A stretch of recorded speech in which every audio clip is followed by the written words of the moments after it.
हमने स्टार्ट करना है क्वेश्चन नंबर 3। क्वेश्चन नंबर 3 जो है इसमें कोई नई बात नहीं है, जो आप 2.1 और 2.2 में सीख चुके हैं। बिल्कुल वही स्टेप हमने यहाँ पर फॉलो करने हैं। सबसे पहला जो हमारे पास स्टेप होता है वो ये होता है कि आपने फंक्शन को y के इक्वल लिख देना है, जो आपके पास एक्सप्रेशन गिवन है। उसके बाद अब आपने यहाँ पर चेंज लाना है। तो पहले यहाँ पर x वेरिएबल था, आज हमारे पास t है, तो जो हमारे पास चेंज आएगा वो चेंज भी किस में आएगा, t में आएगा। तो यहाँ पर इसको लिखना है t प्लस डेल्टा t। ठीक है जी, ब्रैकेट ज़रूर लगानी है क्योंकि 3t से मल्टीप्लाई हो रहा है, तो 3 जो है वो t और डेल्टा t इस तरह ब्रैकेट में आएगा, ताकि ये जो 3 है इन दोनों वैल्यू से मल्टीप्लाई हो। +2 और इस सारे की पावर -2। अब t में चेंज आने की वजह से y में भी चेंज आ गया है, डेल्टा y। ये डेल्टा y ही हमने फाइंड करना होता है। ठीक है जी, अब ये प्लस का y इक्वल के उधर जाके हमारे पास हो जाएगा माइनस का y। 3 को अंदर मल्टीप्लाई कर देते हैं जी हम, 3t + 3 डेल्टा t +2 और ये प्लस का y इधर आके हमारे पास हो गया माइनस का y। अगले स्टेप में हम y की जगह पर उसकी वैल्यू भी लगा देते हैं। और यहाँ पर ये वाला जो 2 है ये मैं शुरू में ले आऊँगा। इससे पहले भी हमने ये बात समझी थी कि हमने क्यों यहाँ पर इस तरह की वैल्यू बनानी है, या कैसे पता चलेगा कि ये वैल्यू यहाँ पर बनानी है।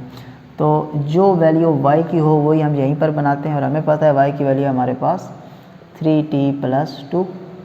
ठीक है जी, और इस सारे की पावर -2। तो इस वजह से हमने ये 2 शुरू में लिख लिया ताकि आगे चल के हमारे लिए आसानी हो। अच्छा, यहाँ पर अगर पावर 2 होती तो हम स्क्वायर वाला फार्मूला लगा देते, पावर 3 होती तो क्यूब वाला फार्मूला लगा देते। लेकिन यहाँ पर पावर -2 आ गई, या फ्रिक्शन में आ जाए, या पावर 2 या 3 से बड़ी आ जाए, तो फिर हम बाइनोमियल थ्योरम की हेल्प लेते हैं। तो अब पावर नेगेटिव हो या फ्रिक्शन में हो, तो हमें पता है जो मेथड यूज़ होना है उसके लिए यहाँ पर जो आंसर है, जो एक्सप्रेशन है, जो भी वैल्यू है वो 1 होनी चाहिए। तो यहाँ पर इस सारी की सारी वैल्यू को जब मैं यहाँ पर कॉमन लेकर आऊँगा 3t + 2, तो साथ में ये पावर भी आ जाएगी कॉमन। अब ये वैल्यू तो हमने कॉमन ले ली, तो यहाँ पर इन दो की जगह कुछ भी नहीं बचा, तो क्या बच गया 1। और हम ये पढ़ चुके हैं कि जिस वैल्यू के पास कॉमन ना हो और कुछ चीज़ कॉमन ली जाए तो वो उसके आ जाती है डिवाइड में। तो 3t + 2 इसके आ गया डिवाइड में, और इस सारे की जो होल पावर थी वो क्या थी, -2। साथ में क्योंकि अभी हमने ये खाली इस एक्सप्रेशन से कॉमन लिया है ना, ठीक है, तो इस वजह से ये जो माइनस का 3t + 2 की पावर -2 है, इसको हमने इस ब्रैकेट में शामिल नहीं किया, क्योंकि ब्रैकेट में शामिल करते तो फिर इसका मतलब है ये वैल्यू सारों से कॉमन लिया। अभी हमने सिर्फ इस एक्सप्रेशन से कॉमन ली, तो इसको बाहर रखा और ब्रैकेट में ये लिखा और उस वैल्यू को अलग लिखा। अब यहाँ पर अगर आप गौर करें तो ये वैल्यू और ये वैल्यू, ये पहली टर्म है ना, माइनस से पहले एक टर्म है, मल्टीप्लाई हो रही है तो मतलब एक टर्म है, और माइनस के बाद ये दूसरी टर्म है। तो इन दोनों से हमारे पास जो वैल्यू कॉमन है वो भी कॉमन लेते हैं जी। वो हमारे पास है 3t + 2 की पावर -2। अब इस वैल्यू से ये वैल्यू कॉमन आ गई, तो ये पूरी की पूरी वैल्यू खुद यहाँ पर रह गई, 1 + 3 डेल्टा t ओवर 3t + 2 की पावर -2। और यहाँ से जब कॉमन ले लिया तो इसके पास तो कुछ भी नहीं बचा, तो सिंपल क्या रह गया -1। और अब हमने इसको भी ब्रैकेट के अंदर शामिल कर लिया। ठीक है, क्योंकि अब हमने ये ओवरऑल इस सब के अंदर से कॉमन ले लिया। अच्छा जी, अब यहाँ पर हमने वो शर्त भी मुकम्मल कर ली कि इधर 1 होना चाहिए और पावर भी नेगेटिव है, तो इसके लिए ये बात ज़रूरी थी। तो अब यहाँ पर हम लगा देंगे बाइनोमियल एक्सपेंशन। ये 3t + 2 की पावर -2 वैसे का वैसे, यहाँ पर हम एक्सपेंशन लगाते हैं। एक्सपेंशन थी हमारे पास 1 + nx, 1 + n की जगह ये पावर यूज़ हो जाएगी, और x की जगह पर ये सारे का सारा एक्सप्रेशन।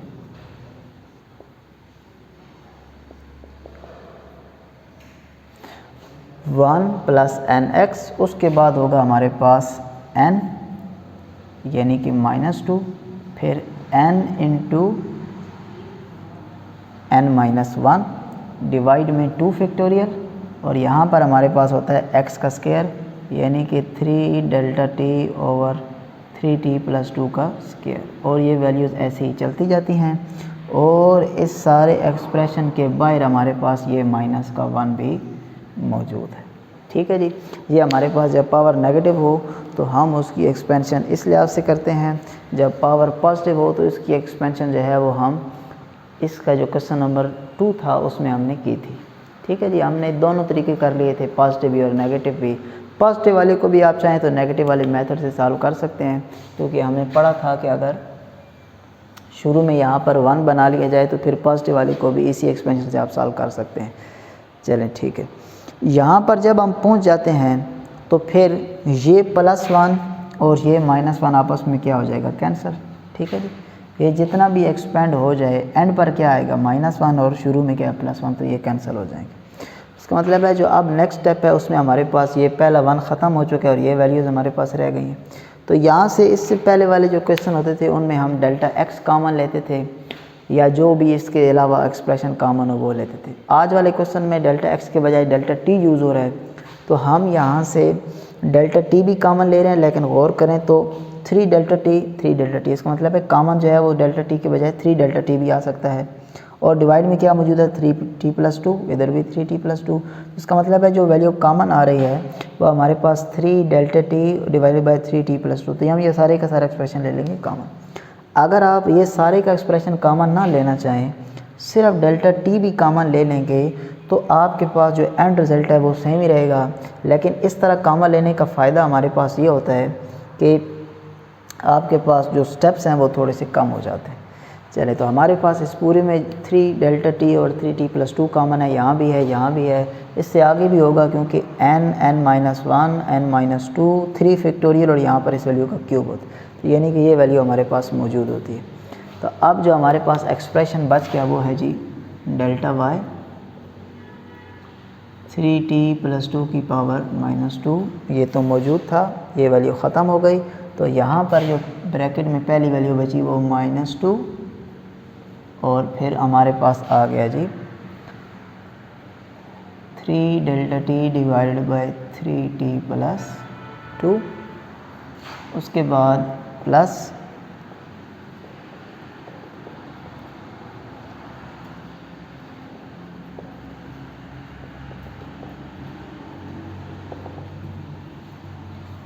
क्योंकि ये वैल्यू तो ख़त्म हो चुकी है। अब यहाँ पर हमने लेना है जी कॉमन, तो हम यहाँ पर जो मैक्सिमम वैल्यूज़ कॉमन ले सकते हैं वो सारी वैल्यूज़ कॉमन ले लेते हैं। सबसे पहले हमारे पास ये जी 3 delta t divided by 3t+2, ये जब हमने कॉमन ले लिया, यहाँ से भी कॉमन आएगा, यहाँ से भी, तो जैसे ये कॉमन निकला तो पहली वैल्यू के पास सिर्फ बच गया -2, अगली वैल्यू में -2, इसको हल कर दें तो -3। इसको मैं सिंपलीफाई नहीं करता होता क्योंकि हमें पता है कि ये हमारे पास जो स्टेप्स हैं वो अगले स्टेप में आके ज़ीरो हो जाएंगे, या ये जो टर्म्स हैं ज़ीरो हो जाएंगी, इस वजह से इन पे बेशक आप टाइम ज़ाया ना करें। यहाँ से जब हम ये एक्सप्रेशन कॉमन लेंगे तो इधर स्क्वायर है, एक वैल्यू तो हमने कॉमन ले ली, तो एक वैल्यू हमारे पास यहाँ पर रह जाएगी। ठीक है, यहाँ पे स्क्वायर था ना, तो एक वैल्यू कॉमन लेने के बाद एक वैल्यू हमारे पास ये बच गई। ठीक है, आगे यहाँ पर क्यूब वाली रकम है तो उससे एक कॉमन लेंगे तो सिर्फ स्क्वायर रह जाएगा, पावर 4 होगी, उससे कॉमन लेंगे तो पावर क्यूब। बताने का मकसद ये है कि ये वैल्यू इस टर्म में भी है, इसके बाद वाली भी सारी जो टर्म्स हैं उनमें मौजूद है। अच्छा जी, उसके बाद जो नेक्स्ट स्टेप है वो हमारा ये होता है कि हमने इस सारे एक्सप्रेशन को डेल्टा t के साथ डिवाइड करना होता है। वैसे तो डेल्टा x होता है, लेकिन आज हमारे पास डेल्टा t है, तो यहाँ पर इस सारे एक्सप्रेशन को हम डेल्टा t के साथ करने लगे हैं डिवाइड।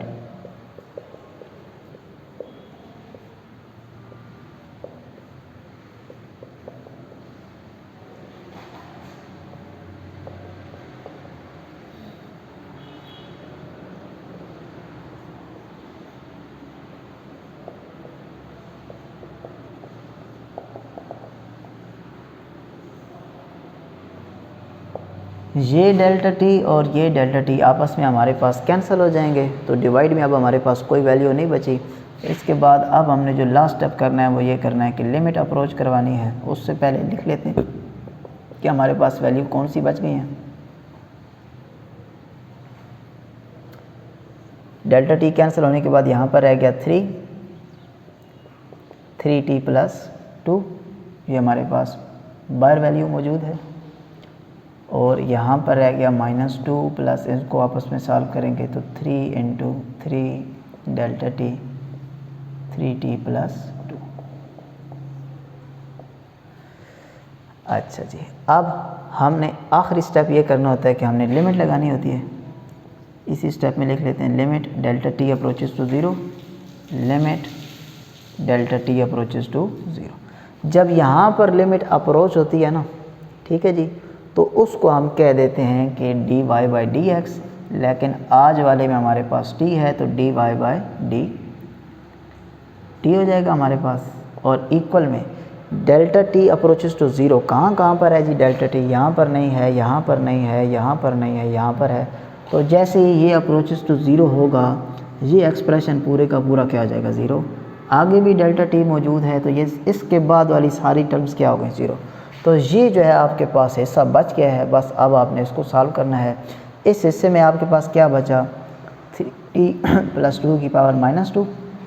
इनको हल करेंगे तो 3 और 2 आपस में मल्टीप्लाई होने के बाद क्या हो जाएंगे -6, और इसके डिवाइड में सारे के डिवाइड में लिख सकते हैं क्या मौजूद है 3t + 2। यहाँ तक भी आंसर ठीक है, लेकिन क्योंकि ये सेम है, इसकी पावर 1 है, ऊपर जब लेकर जाएंगे तो क्या हो जाएगी पावर -1। बेसिस सेम है तो पावर ऐड हो जाएंगी, तो -2 और -1 मिलकर हो जाएंगे -3। तो हमारे पास जो dy/dt आया, जो उसका एंड रिज़ल्ट आया -6 हमने लिख लिया शुरू में, और 3t + 2 की पावर -2 और ये ऊपर आके एक -1 मिलकर हमारे पास हो गया -3। ठीक है जी, तो यही हमारे पास आ गया dy/dt। मेन आपको बाइनोमियल एक्सपेंशन आनी चाहिए, ठीक है। और इसका जो मुकम्मल एक स्ट्रक्चर है कि आपने कौन कौन से स्टेप जो हैं वो फॉलो करने होते हैं, यानी कि पहले y की को लिखना पड़ता है आपको, उसके बाद आपको लिखना पड़ता है जी जो चेंज आता है वो लिखना पड़ता है, फिर आप y की वैल्यू इधर लाते हैं वो चेंज हो जाती है, और उसके बाद आप बाइनोमियल एक्सपेंशन यूज़ करते हैं अगर पावर आपके पास नेगेटिव हो या फ्रैक्शन में हो। और सेम इसी तरह आगे जो आप स्टेप करेंगे उनमें डेल्टा x या डेल्टा t कॉमन ले लिया जाता है, और फिर उसको डेल्टा x या डेल्टा t से डिवाइड करते हैं और लिमिट अप्रोच करते हैं, तो एंड पे जो बच जाता है वो आपके पास उसी का आंसर होता है। अब इस जो हमारे पास एक्सरसाइज है, इसमें हमारे पास जो टोटल क्वेश्चन है वो 5 हैं। तो पहले 3 जो क्वेश्चन थे वो मैंने आपको मुकम्मल तौर पे सॉल्व करवाए हैं। अभी जो क्वेश्चन 4 होगा और जो क्वेश्चन नंबर 5 होगा, मैं आपको उनकी फॉर्म बना के दे देता हूँ। वो क्वेश्चन हमारे पास इजी क्वेश्चन है, मुश्किल नहीं है, जैसा कि ax + b की पावर -5। तो अभी जो हमने सॉल्व किया उसमें पावर हमारे पास -2 थी, इसमें पावर -5 आ गई। तो इसमें कोई मुश्किल वाला काम नहीं है, बस आपने सारे के सारे जो स्टेप हैं वही सेम फॉलो करने हैं और आपके पास इसका आसानी के साथ आंसर आ जाएगा। इसी तरह जो पार्ट 5 है उसमें हमारे पास है जी az - b की पावर 7। ठीक है, अब यहाँ पर आपने एक स्टेप तो ये करना है इसमें कि सबसे पहले इसको y की इक्वल तो लिखेंगे ही लिखेंगे,